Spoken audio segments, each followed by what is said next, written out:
Jayo Gopi Jana Vallabha Girivaradari.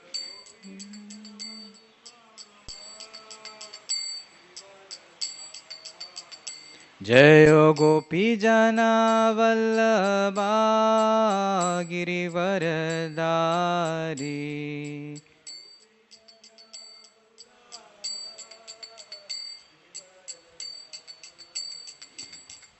Yashodanandana Braja Janaranjana. Yashodanandana Braja Janaranjana.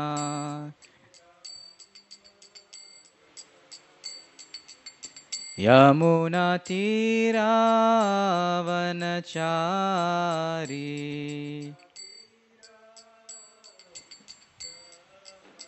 Yamuna Tiravanachari.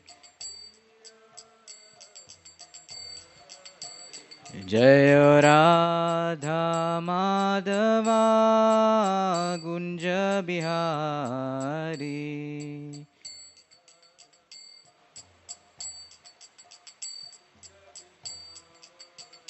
Jaya Radha Madhava Gunja Bihari.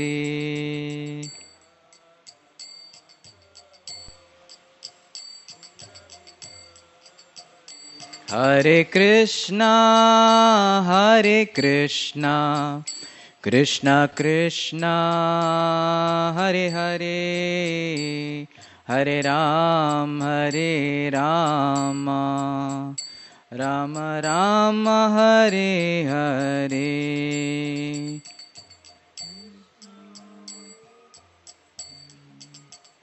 Krishna Krishna.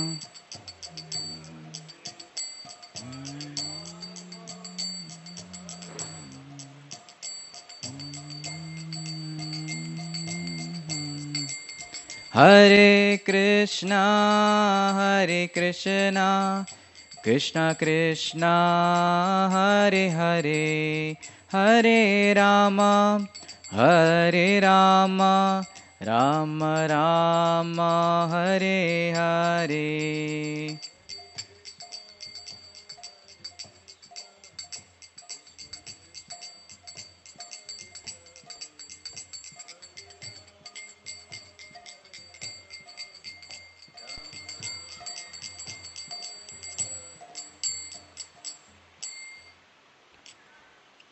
जय श्री हरिनाम संकीर्तन की जय। ओम विष्णुपाद परमहंस परिव्रजगचार्य ष्टोतर सत Shrimad divine grace सभे चरणारविंद भक्ति वेदांत स्वामी श्रील प्रभुपाद की ग्रंथराज श्रीमद् भागवतम की जय। ओम नमो भगवते वासुदेवाय। ओम नमो भगवते वासुदेवाय। ओम नमो भगवते वासुदेवाय। नारायणं नमस्कृत्य नरं चैव नरोत्तमं देवीं सरस्वतीं व्यासं ततो जयमुदीरयेत्। नष्टप्रायेषु अभद्रेषु नित्यं भागवतसेवया भगवते उत्तमश्लोके भक्तिर्भवति नैष्टकी। कृष्णाय वासुदेवाय देवकी नन्दनाय च नन्दगोपकुमाराय गोविन्दाय नमो नमः। Hare Krishna. So we are continuing our discussion on the fifth canto of Srimad Bhagavatam, chapter 8, entitled The Character of Bharata Maharaj. Text 28 and 29. They are both in prose.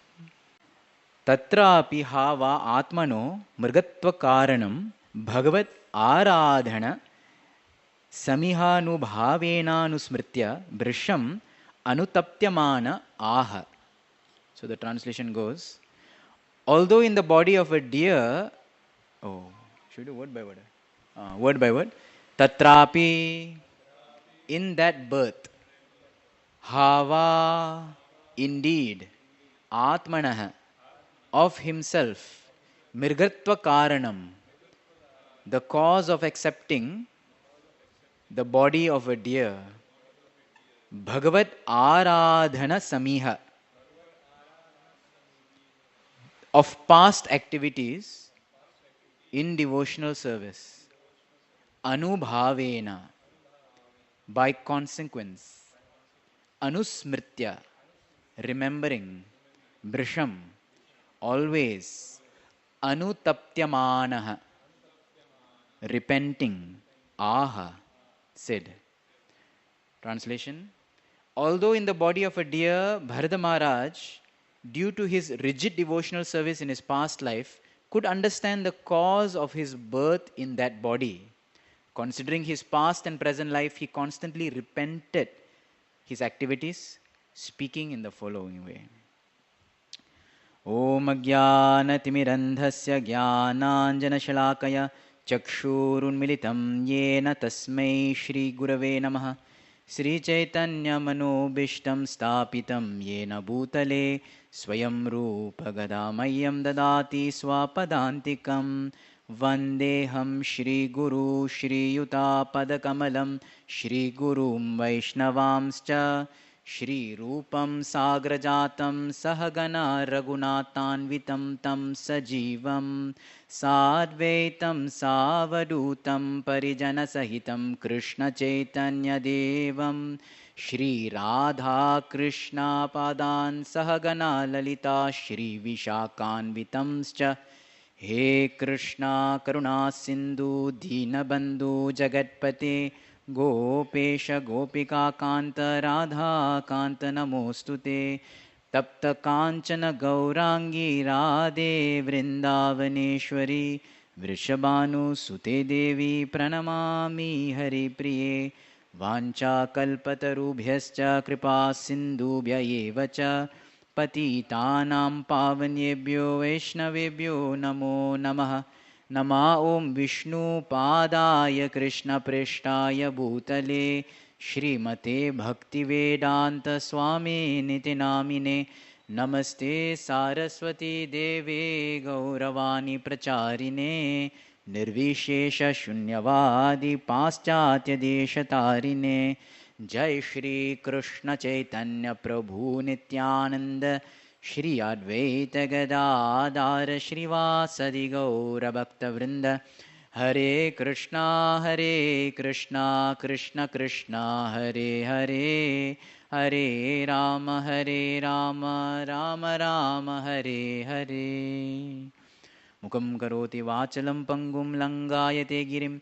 yat kripatamaham vande Shri Guru dinatarinam Paramananda Madhavam Sri Chaitanya Ishwaram. Hare Krishna. So, I'd like to welcome all devotees for today's morning class. I'd like to seek their blessings as well. So, we're discussing about the pastimes of Bharata Maharaj, and he has now appeared in the body of a deer, but because of some previous Bhagavat Aradhana Samiha, because of his previous absorption in service to the Lord, he has a benediction where he can actually remember who he was in the past life. So in the translation, Prabhupada writes that because he could remember, now he's lamenting. So they say you only value something when you have lost it, isn't it? When you have lost something, then only you realize its value. So Bharata Maharaj lost his life as a human being, as a king, even more as a devotee. So then he understood his value. So in the purport, Srila Prabhupada writes,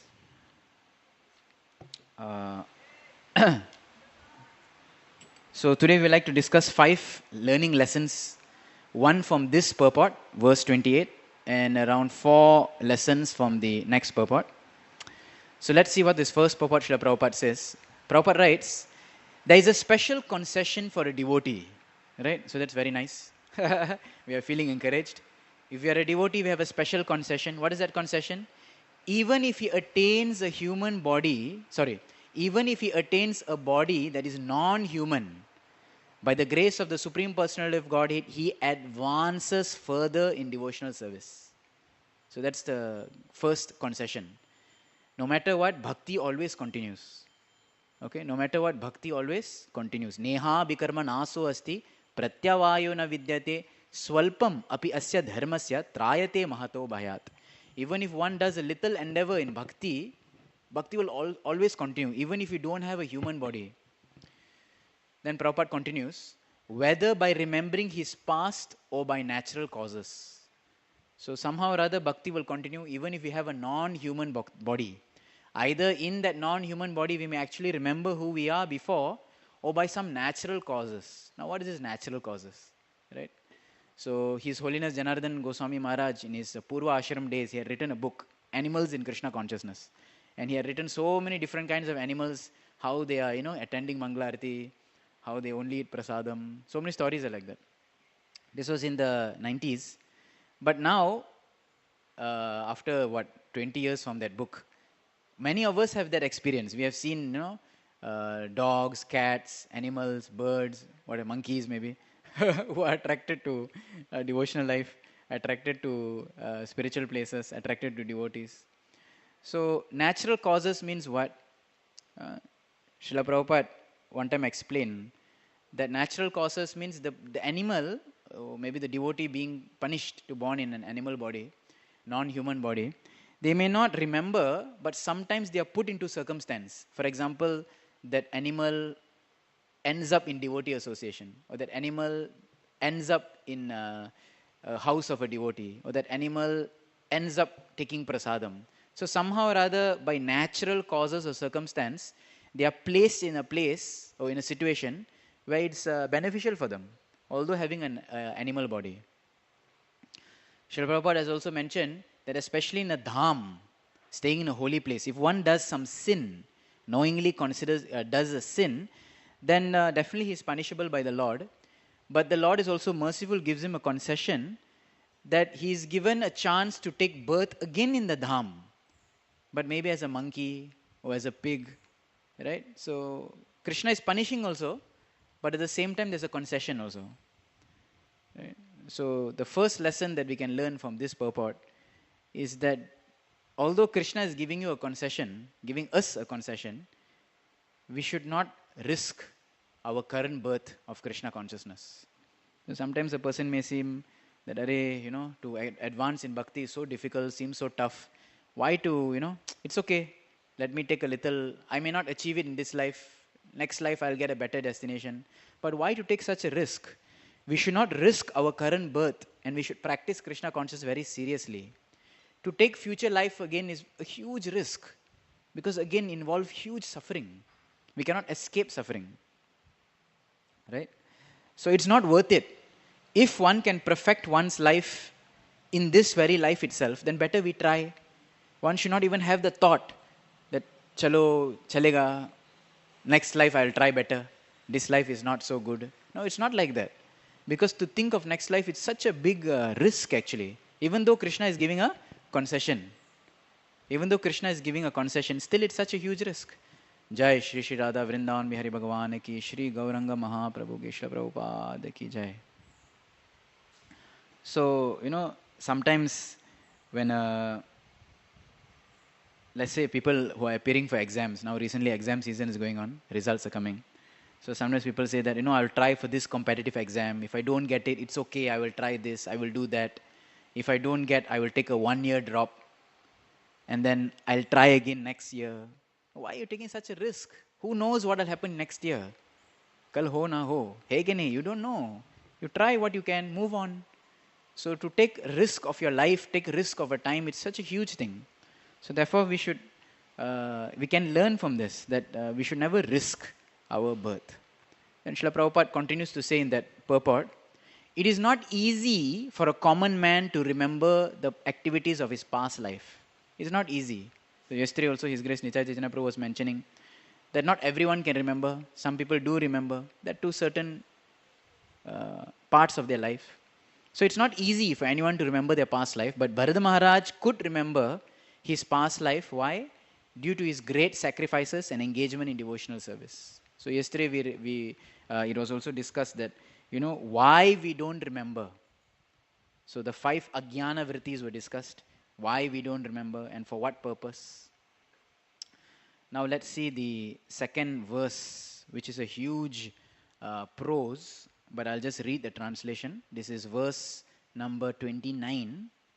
So the translation goes, this is the lamentation of Bharata Maharaj. What is he lamenting?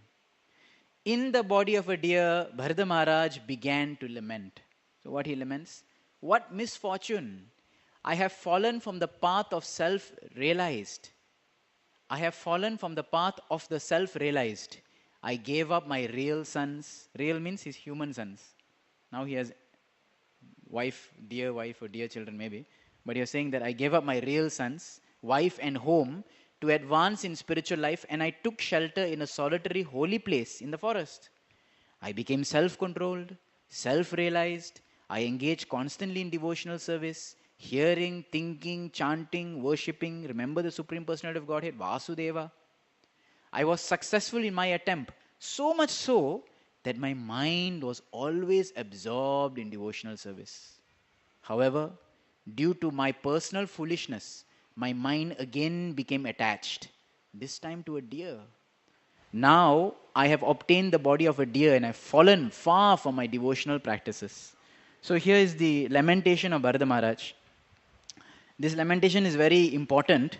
This is not a public lamentation, but this is important even for life of devotees, that we should realize what we were before, and by the grace of Srila Prabhupada, grace of Vaishnavas, grace of spiritual master, what we are now. Recently a devotee was sharing that it's easy to be critical, but it's very difficult to be grateful.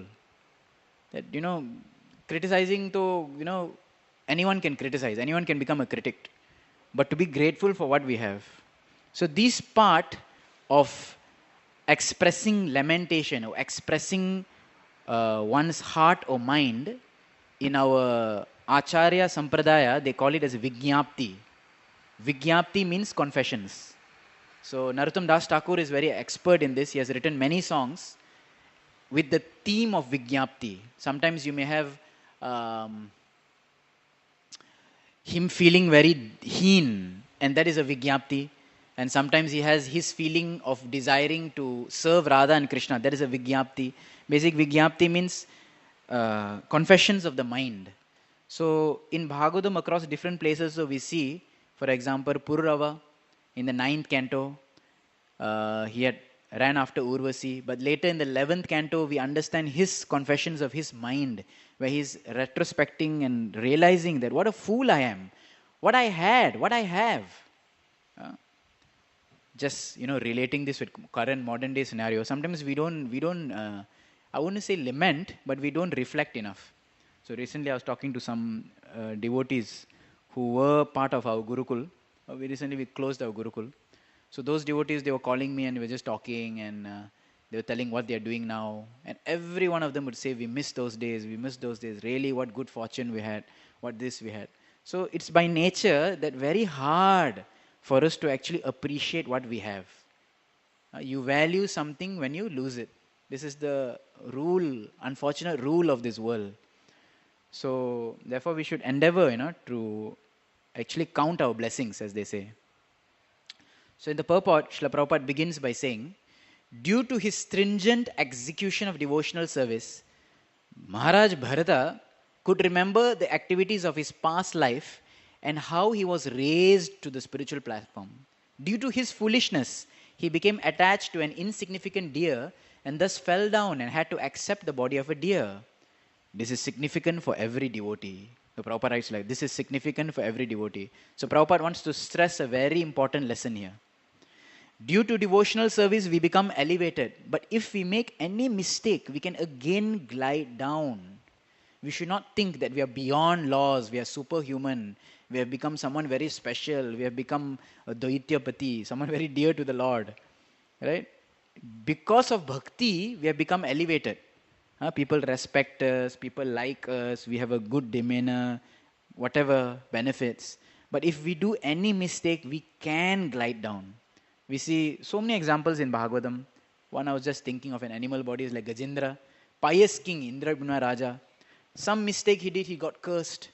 And in an animal body, he could not remember even exactly what is the name of God. What a state is this, It's a very difficult state. Of course, Krishna favored him, but how many of us have that kind of piety of Indramana Maharaj, So we should be very careful. Prabhupada continues to say,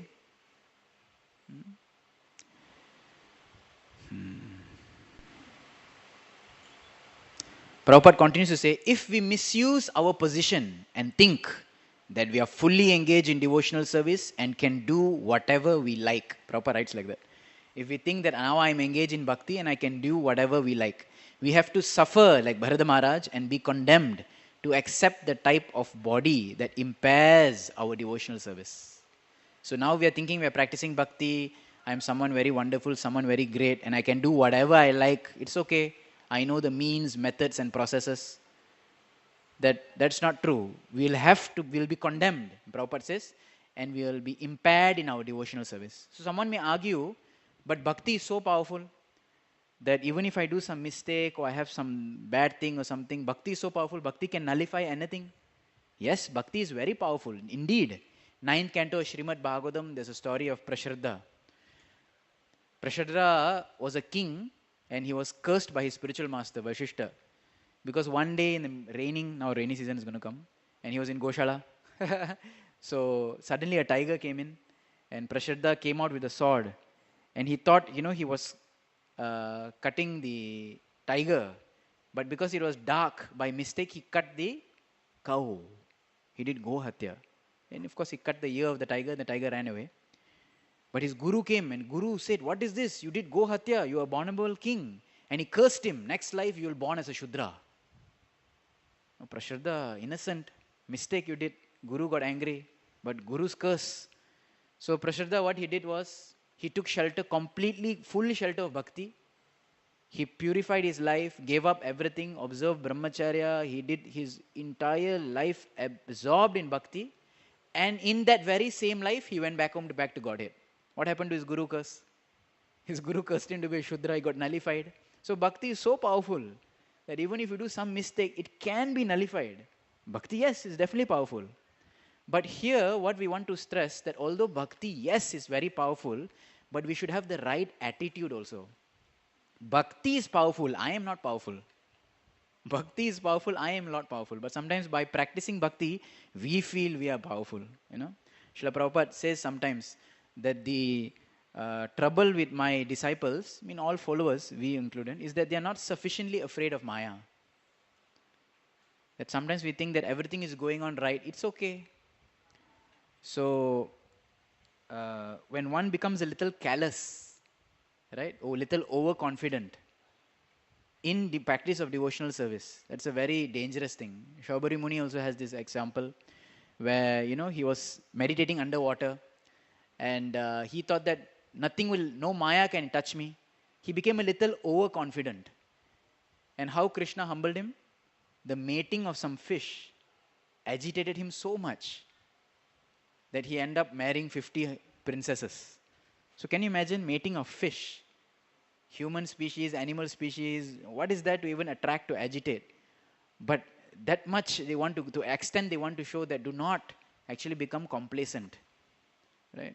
So Maya is very, very strong. We must be very equally careful to handle devotional service. We carefully handle devotional service. At the same time, we should be also very careful to avoid Maya. We should not become complacent or overconfident. As they say, one should be conscious of Krishna and cautious of Maya. In the later, around 10 chapters after this, we are on the 8th chapter. 10 chapters after this, when we are discussing about the prayers of the residents of Jambudvip, there's a beautiful prayer which is on these lines. That purport also Prabhupada talks about Bharata Maharaj case.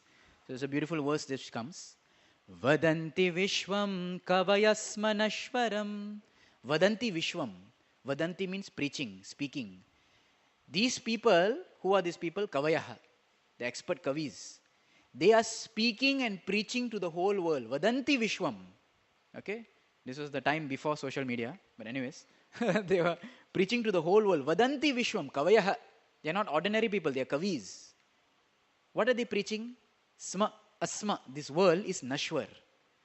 They are openly preaching this world is temporary, this world is, not out. This is dukkale mashashvatam. Openly they are preaching. Vadanti Vishwam Kavaya Sma Nashwaram. Pashyanti. They're not only preaching, they're also seeing. They're realizing. Cha atmada cha pashanchi chatyatma vido vipaschitah. And adhyatma vidah, they are filled with spiritual knowledge. It's not that they don't know. Some people speak about realization, like nowadays self-motivation people, they also are quite realized people. Focus on your main goals, don't worry about small goals. So they also understand certain things are nashwar and certain things are permanent. They also have some understanding, but they don't have spiritual understanding. So these kavis, vadanti vishwam, they are preaching, they are speaking, pashyanti, they are seeing, they are realizing, adhyatma vidah, they have full knowledge of spiritual life. Vipaschita, they are expert in discriminating. Despite having all these qualities, tatapi, but then again, muhyanti, they become bewildered. By who? Tava Maya. O Lord Aja, O Lord Supreme Unborn One, tatapi muhyanti tava Maya. By your Maya, again they become illusioned. Suvismitam krityam. This is the most bewildering thing. Right? It's like a teacher in school who teaches you maths, who teaches you physics, who teaches you science. And that same teacher, when sits for their own exam, fails. The whole year you're teaching, when that teacher made the paper and that teacher knows all back fun, but that teacher, when he attempts their own paper, that teacher fails. So you say, this is suvismitam kritam. This is just impossibly bewildering. It is so wondrous. So like this, the devotees are praying, nato smitam. Right? So this is the second lesson that we can learn. First lesson from this purport. But the second lesson I thought of discussing. Be conscious of Krishna and cautious of Maya. Now Srila Prabhupada continues. Only the human form is able to execute devotional service. This is a special prerogative of human form. But if we voluntarily give up this for sense gratification, right? If we voluntarily give up human existence for sense gratification. I see so many verses. Nunam pramatta kurute vikarma. Someone who's only focused on indriya priti, sense gratification, he is known as a crazy person. Right? If we voluntarily give up this sense gratification, we certainly have to be punished. This punishment, however, Prabhupada writes, is not exactly like that endured by an ordinary materialistic person. Second time Prabhupada is saying. First he told that devotees are punished with some concession. Now Prabhupada says that even if a devotee commits a mistake, he is punished. But his punishment is not that of an ordinary non-devotee. Special is there. What does this mean? So, a devotee, he may say that whether you punish me same like them or don't punish me, punish the word, when you hear also you become panic. Isn't it? Punishment. Right? For those who don't attend, they will be punished. There's a heavy feeling, punishment itself is such a heavy word, we don't even like it. But here Prabhupada is saying the suffering and the punishment of a devotee is different from a non-devotee. Is he not biased? Krishna is doing some Bhedbhav. But no, even in current modern world we see kings or royalty, right? Now India may be not so significant, but in many countries, like the country which I am from, Malaysia, we have all states, we have like kings, right? 7, 8 kings of each states. Now if the kings does some mistake, right, which the kings do, obviously, they are also humans. The kings does some mistake, they are not subjected to the government laws. There is a royal court. There is a separate court where the kings are tried among kings. They are not tried in common man. Right? There's a law. There's all a royal court, royal lawyer, royal judge. They only can trial the kings. And of course, the punishment is not going to be like ordinary people. And everyone in the kingdom, government accepts this because they are not ordinary people. They are kings. Similarly, in military also same. In military also, if you're part of the armed forces, even if you do a mistake, you're taken to military court. You're not taken to ordinary court. There's a military lawyer, there's a military judge, there's a military punishment. Everything is given in a different stance only. Why? Because you're a military man. You're above the rest. You're different from the rest. So similarly, even if a devotee, because of practicing bhakti, Krishna decides to take you to a different devotional court, where you'll have a devotional lawyer, a devotional judge, and a devotional punishment. Okay? How is that punished? Prabhupada continues. By the grace of the Supreme Lord, A devotee is punished in such a way that his eagerness to attain the lotus feet of the Lord is increased. Wow! ये तो punishment नहीं लग रहा है. He is punished in such a way where his eagerness increased. Okay, punish painful, but eagerness is nice, isn't it? We are trying to develop that laulyam, that eagerness. So Prabhupada continues to say, by his intense desire, he returns home in the next lifetime. Devotional service is very completely described here.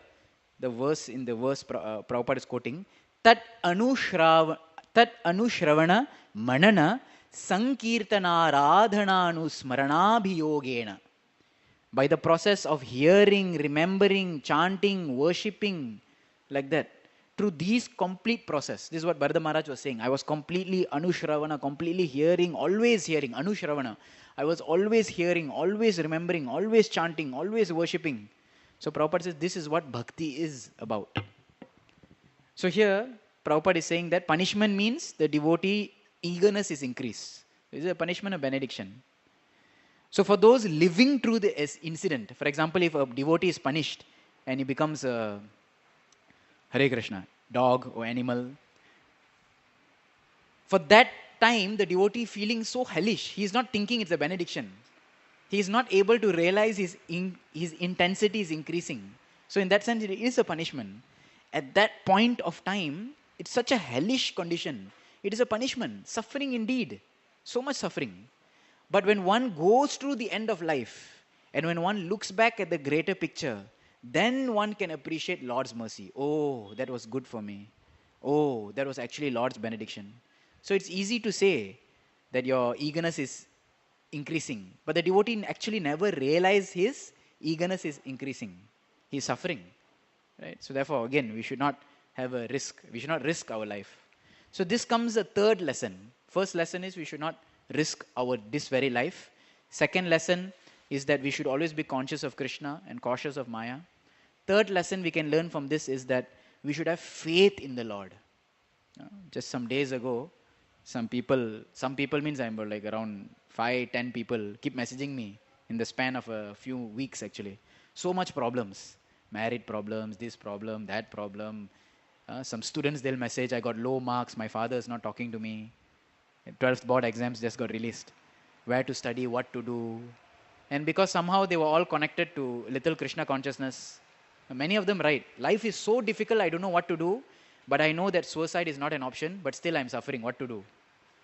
So at least that much is there. But so much stuck in the mire of their own problems. Right? Relationship problem, financial problem, health problem, issues after issues. How to tell all these people that because you're practicing bhakti, actually is the benediction?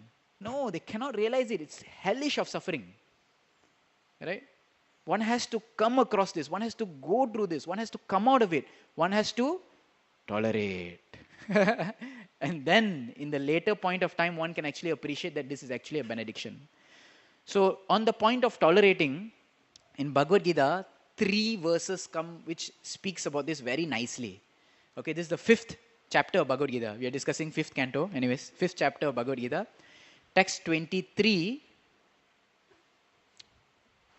23? Text 23 or 24 to 26, like that. So Krishna says, Shaknoti haiva yashodum. You should tolerate to the point that you can tolerate. Praksharira vimokshanat. Till your body is there, you should tolerate. So when someone says, na, just tolerate. Next question come, how long to tolerate? Thora sahan karo na, kab tak sahan karenge? Isn't it? Shaknoti haiva yashodum. To the point one should just tolerate. Shodum. Shakya. Like Marathi is Shakya sahega. To your ability, you should tolerate. Prak sharira vimokshana. Till the time you have not given up this body. What you should tolerate? Kama, krodha, udbhava vegam. The pushes of kama and krodha. Right? Everything in this world boils down to kama and krodha. Likes and dislikes. Right? Love and hate. Everything boils down to these things. So we are moving around this world liking something, not liking something. We are being like, table tennis. A person hits their tick, tack, tuk, ping pong. You have been hit from this. 2 pads are there, love and hate. Kama and krodha. And just hitting you left, right, left side. We are moving this world like this. We just have to learn to tolerate this. What do you become if you tolerate? Sayuktaha, such a person who does this, sa sukhi nara. You become a happy person. So for devotees, we will sing, happiness mein kya hai? We are not interested to be a sukhi nara. Right? We want to be a devotee. So next verse, Krishna continues to say, if you are a happy person, your anta sukho, who is experiencing happiness within, anta aramas, who is satisfied within, tata antar jyodir evaya, who is focused within. He is happy, sukhi naraha. He is a happy person inside, he is a satisfied person inside, and he is also focused within, antar jyodi. Sa yogi brahma nirvanam, such a person, saha, such a person is a great yogi, brahma nirvanam. He is on that platform of absolute truth. Brahma bhuta adhikachati. He achieves a absolute platform. So from a sukhi nara, you become to a transcendentalist. Krishna is saying like that. Now third level, continue the next verse. Krishna says, labhyante brahma nirvanam. Now you have achieved the process, the platform of transcendence. Rishayaha. Okay? Such people, oh Krishna.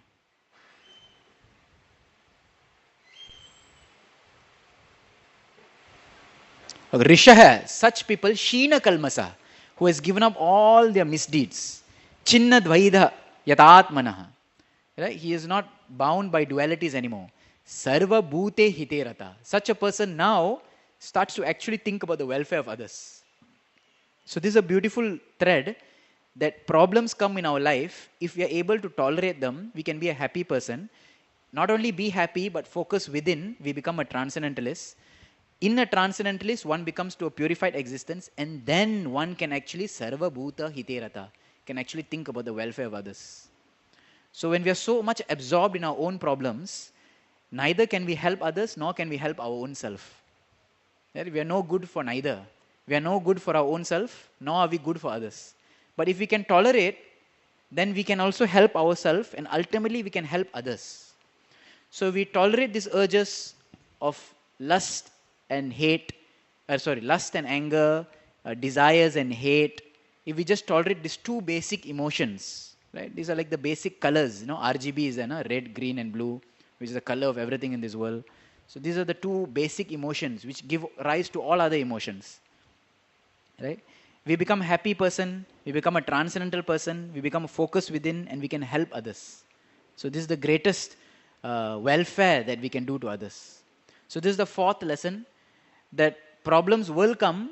Back of our mind we realize that Krishna wants to increase our eagerness, but the main part is to appreciate that Krishna's punishment, we have to tolerate.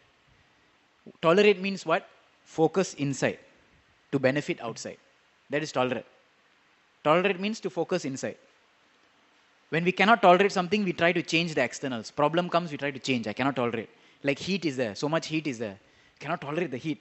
So you start putting water, you start taking bath, you start drinking something, you start changing the outside. Right? But tolerate means to focus on the inside, then really we can benefit the outside. That's the fourth lesson. Now we'll come to the final lesson, fifth lesson. This is the longest discussion in this section. Prabhupada gives a very beautiful purport, and I thought I can share some points related to this. So now Srila Prabhupada comes to some practical advice. Everyone likes practical advice, isn't it? Actually, everything is practical only, but we think something is more practical than the other. So Prabhupada starts to say, the constant hearing and chanting of the glories of the Lord is recommended in Bhagavad Gita, Satatam kirtayanto mam yatantascha dridhavrataha. 9th chapter, 14th verse. Those who have taken to Krishna conscious should be very careful that not a single moment is wasted and not a single moment is spent without chanting and remembering the Supreme Personality of Godhead.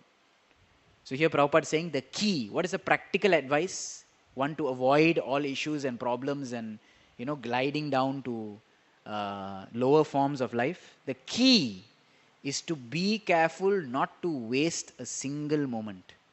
Right? So this is the fifth lesson, the final lesson, which is the longest discussion we'll have towards the end of this class, that we should not waste time.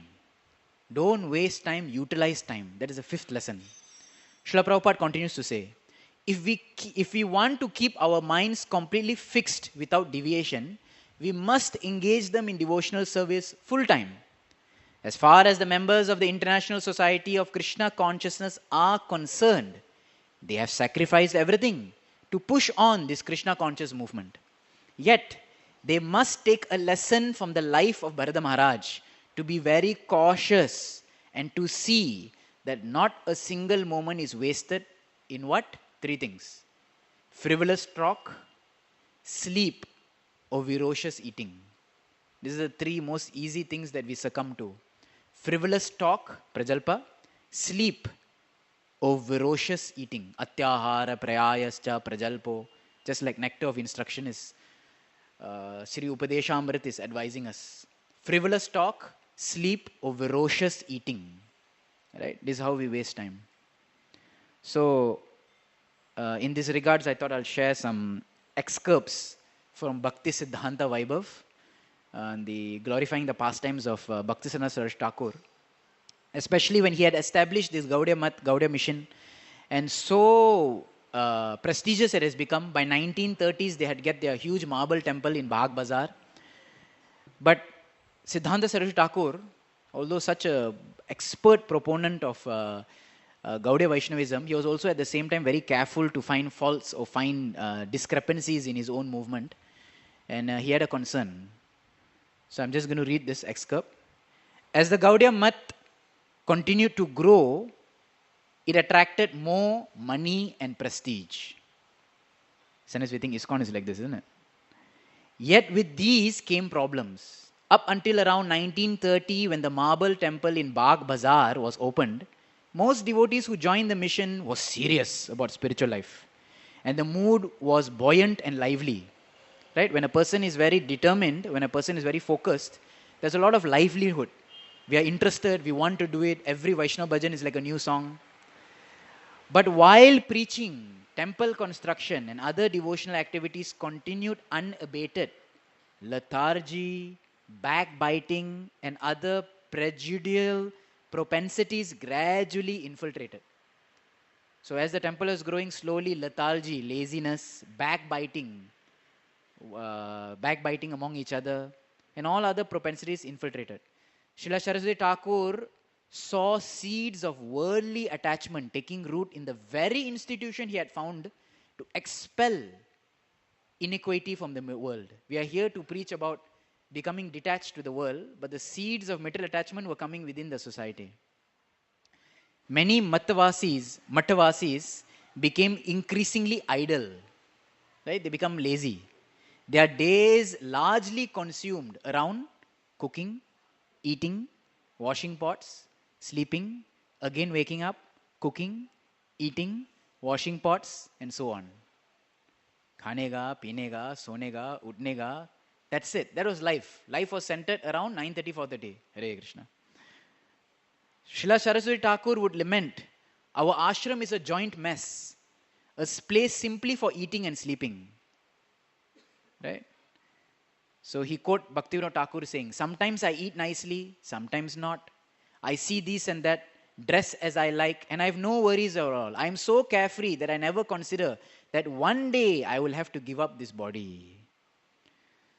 Siddhanta Saraswati Thakur, he warned that to collect funds and to convert them into stool and urine. Such a graphic thing, no? We're collecting and then we are consuming and converting it. To collect funds just to convert them to stool and urine and to live like a monkey is not the business of the Gaudiya Mat. So it appeared that certain of his leading disciples were becoming ever more motivated by desires for popularity, honor, plaudits, and position. Kanaka Kamini and gold, what is it? Puja Labha Pratishta. Srila Saraswati Thakur deemed this inevitable because for propagating, that means he said this you cannot avoid. Ye to aayega hi, puja labha pratishta, this problem. For propagating Shuddha Bhakti, the institution was collecting money from materialists, from non-devotees. Right? Along with collecting money from them, the poison had to be ingested. While taking money from outside, poison was there. That poison is infiltrating. That poison is taking form of attachment to puja, labha and pratishta among the devotees. So that's what Thakur is saying. At the Bagh, at Bagh Bazaar, a visitor once observed. He told Prabhupada, Bhaktisiddhanta Saraswati Thakur, it seems as if your preachers are losing their edge. Seems they are losing their edge. Srila Saraswati Thakur replied, I established this mata for Hari Bhajan. What happens to those who do not perform bhajan is now manifesting. He says like that. So then in 1927, he started to write a letter to his disciples. They are in the same mutt only, but he penned a letter calling for unity. It's a very nice letter he writes. Surrounded by enemies, we are serving the Lord and his devotees with great determination. Who are the enemies? Each one of us, more or less, becomes forgetful of Krishna's service, being the servants of our 6 enemies, the Shadripu, Kama, Krodha, Moha. My plea to all of you, his disciples, is to unite and serve the Lord in a spirit of friendship and cooperation, each having the same goal in your hearts. Ekaki amar nahi paya bhalo. Alone I cannot obtain strength. Remember this and perform Kirtan Yajna in unison. The indispensable good quality expected of those in charge of Kirtan Yajna is to have friendship with all Vaishnava. He says, what is the inherent good quality that is expected? What outside people expect of us? To have friendship with all Vaishnava and execute devotional service by pleasing all Vaishnavas. So he wanted that cooperation, friendship and unity to come. In another note, Bhaktisiddhanta Saraswati Thakur, during his last visit to Puri, Jagannath Puri, he instructed the ashram residents there. He says, all Mattavasis should constantly be engaged in serving Hari, Guru, Vaishnava and always hear and discuss Harikatha. If one becomes averse to Harikatha and Hari Seva, he will again become ensnarled in material desires. He will become again caught up in material desires. Then, what will happen? Time will be spent in gossiping, rapping about others, fighting, gratifying the senses. If the Mattavasis do not understand that Vaishnava Seva is the most beneficial activity, they will not progress in devotions. One has to cultivate Shuddha Bhakti by sincerely serving the Vaishnavas and by endeavoring to please them with body, mind and soul. Very nice. So our strength or our luxury is in each other. Having each other, being with each other, that is our actual strength and luxury. Not facilities or big externals. The luxury is that we have each other. And with each other, what do? Backbiting, gossiping? No. That we discuss Harikatha, we do Hari Seva, and we do Vaishnava Seva. Srila Prabhupada continues to write in the purport. Eating is not prohibited, but if we eat voraciously, we will certainly sleep more. Sense gratification ensues, and we may be degraded to a lower form of life. Right? Too much eating, too much sleeping, sense gratification, he's linking like that. In that way, our spiritual progress may be checked, at least for the time being. The best course, Srila Prabhupada advice, is to take the advice of Rupa Goswami, Avyartha Kalatvam. So Prabhupada in one definition, in one lecture, he defines, a devotee should be always alert whether he is wasting time or utilizing time. That is a devotee's business. This is Avyartha Kalatvam. Always alert. Am I wasting time or am I utilizing time? Similarly, in one morning walk, Prabhupada mentions, time. How is time wasted? So Prabhupada says, time is wasted in the time we engage in our bodily necessities. Too much time focused on pampering the body and too much time decorating the body and concern about the body. This is time wasted. Okay. So then one devotee asked Prabhupada, but Prabhupada, because when you talk about body, everyone becomes a little, I need the body, I need to maintain the body, this body, that body, isn't it? Everybody wants to talk about the body. Somebody. So one devotee told Prabhupada, but Prabhupada, sometimes, if we sleep less, sleep ka bahut sensitive issue hai. Right? I also experienced this.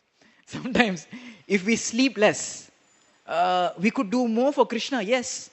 But at the same time, we will become very tired. You could be, ऐसा बोल रहे ना, अगर कम सोएंगे तो फिर थक जाते हैं, तो सेवा कैसे करेंगे? Then Prabhupada, beautiful, reply, so intelligent, so brilliant. Sometimes we also think like that. If I don't take care of the body, hey, body is important. I should take care. How I can sleep less? How I can eat less? It's not possible. So Prabhupada's brilliant reply. What Prabhupada says? Yes. Practically everything depends on practice. Abhyasa yoga yuktena chetasa nanya gamina. Abhyasa yoga. Abhyasa yoga means yoga practice. Practice it. So this whole Krishna consciousness movement is to practice transferring from one kind of consciousness to another. So basically saying that even if you sleep less, you still can be efficient. Even if you eat less, you still can be efficient. It's all a matter of practice. So Prabhupada gives an example also. He's seeing the devotees are maybe not so convinced. So we require practice, Prabhupada says. Example. Just like one man, he can run few miles. I cannot run even 1 mile. He has practiced. We see some boys, they run. They practice. Practice it. Strength of the heart is increased by practice. And if I run, my heart will be palpitating. You get palpitations. Right? Why one person is able to run? Why one person is unable to run? Because he has practiced. Because I have no practice. So, Prabhupada says, by practice, everything can be attained. So beautiful. This is a process of sadhana actually. To think that not possible, maybe I cannot this, that, that's in the mind. But it's a matter of practice. And after all, aren't we not sadhakas? Sadhakas means practice, practitioners. Right? Srila Prabhupada continues in the purport. He says, purport of this verse, we should see that every moment of our lives is utilized for rendering devotional service and nothing else. This is the secure position of one wanting to return home back to Godhead. Okay? So the best defense is a good offense. Right? We are so careful and scared of Maya. The best way is that we should utilize our time in Krishna consciousness. So there are some nice lines by Bhakti Siddhanta Saraswati Thakur talking about this spiritual mentality and material mentality, why this happens. So he says, the jiva invites difficulties. The jiva is inviting difficulties. Ajao, dukh. We are inviting difficulties. When we carp about scandalizing, unnecessarily gossiping about others. So when we carp about others, that means when we are carping, when we are talking, when we are scandalizing, thinking aisa karo, when we are unnecessarily gossiping about others, we are nothing but inviting miseries. One should always covet auspiciousness. One should always look for auspiciousness. One can control his mind and extirpate residual desires by serving the holy name. So remove those unwanted tendencies, cleanse the mind by serving the holy name. Right? And always covet auspiciousness. Don't look for negativity, go for positiveness. Then he continues to say, the intrinsic nature of the materialistic consciousness is what? Induces an aspiring devotee to attempt to become a Bada Bhakta, big devotee. Intrinsic nature of the material consciousness is, I want to become a Bada Bhakta. Isn't it? Sometimes we like to feel that, मुझे थोड़ा respect करो यार, मैं senior devotee हूँ. कितना साल हो गया भक्ति कर रहे. Isn't it? The desire comes that I want to be Bada. He says, don't try to become Bada, try to become Bhalo. Don't try to become big, try to become good. The aspiring devotee attempts to become big rather than to become good, Bada and Bhalo, and thus sidetracks him from the precious goal of Shuddha Bhakti. So our desire should be, I want to be a Bhalo Bhakta, not a Bada Bhakta. So I would like to conclude here. And I'll just summarize what are the 5 lessons which I thought we can learn from these 2 purports. First is that we should not risk our lives for another birth. It is very, very dangerous. Although Krishna is giving concessions, Krishna is wanting to increase our eagerness, but still it is very risky. We should all try to finish our business in this very life, like Prabhupada says. Second, He said we should always be conscious of Krishna and cautious of Maya. Maya is very powerful. We should be very careful, yeah, that we should not slip. Third, we should have faith on the Lord and His omniscience. Krishna knows best. Whatever difficulty, suffering, situation that I am in, I have to have faith that Krishna knows what is best for me, even if it's the most troubling of times. And with that, fourth lesson, tolerate. In tolerating, we focus on within. When you tolerate and you focus on within, then you can do the best without. You can actually help others. Because if we don't tolerate our problems, then neither can we help ourselves, nor can we help others. And fifth point, which Srila Prabhupada shared, don't waste time. Utilize it. So like this, we like to end. Thank you all so much for your patient learning. I seek your blessings that we can, try to imbibe what we have spoken. Jai Grantraj Srimad Bhagavatam ki, Srila Prabhupada ki, Srila Bhakti Siddhanta Saraswati Thakur Goswami Pada ki, Hare Krishna.